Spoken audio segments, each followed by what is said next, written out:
Shedeur Sanders will make his first start against the Raiders this Sunday.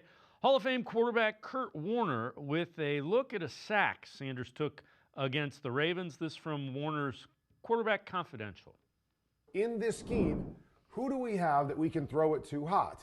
Okay, and so 99% of the time you want that to be to the side of the blitz. Now they're going to bring a shallow here backside, which I've used at times as my hot. I don't like to do it because you never know what's back there. You want to try to hit the void that the defense is giving you by blitzing. So that's why you like to keep the pressure in front of you. You like to see that void. You like to get it out in front of you. So I don't really like the shallow. So with that being said, we're going to watch these guys come off. Okay, so what I'm always watching is when these guys come off here, okay, all eyes are down the field. No eyes back to the quarterback. So none of these guys are available right here for the quarterback to throw it to him. Okay, so I'm not really sure the front side concept either. Like I don't really know what we're doing right here. What we're trying to do. And then whatever we're trying to do, we're bringing the shallow back here. But you notice nobody looks to the front side. So you have to ask, okay, what is Shedeur supposed to do with the football? What is the answer for him right here? Is it get back to the shallow? Okay, again, very, very tough. Was somebody supposed to look and didn't look? Makes it tough as well. So let's welcome in Jacob Roach from the Barking Browns podcast. Jacob, just your takeaways from what you saw against the Ravens from Sanders. It was a little bit of a mixed bag, right? Like, I know that when you look strictly at the statistics, they were really bad, only 4 of 16 passing. But Kurt Warner, I think, did a great job of highlighting that he also didn't get a ton of help kind of from the coaching and the play calling and then like kind of his supporting cast.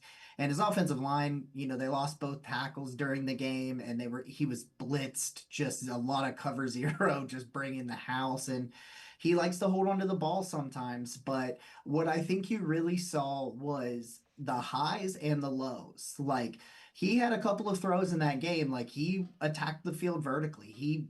That back shoulder throw to Larvidan in the end zone, I stood up, I'm like, oh, because I thought he caught it, before a great defensive play, because that was a big time NFL throw. And, he escapes the pocket, almost throws that touchdown to Isaiah Bond, where if he had just maybe taken about a half a second more to set his feet, he would have made a crazy awesome play. But then you saw also the holding on to, he had over a 3-second time to throw, which you just cannot be over 3 seconds in your time to throw. And, the retreating backwards, holding on to the football, he dropped his eyes some, was a little indecisive. But he did enough, made enough throws, pushed the ball more vertically, and tried to take some chunk plays. Things that Dylan Gabriel just flat out wasn't even trying to do. There was enough in this game where I went, okay, I need to see more. I need to see a game plan tailored to this guy. I need to see, this guy with a full week of the mental and physical preparation, knowing he's the starter, because there's not a lot to be excited about often when you got a 2-8 football team, but I'm rather excited to see what happens because the highs were high in this game. There were a lot of lows and a lot of bad, but he was thrust in the middle of this game.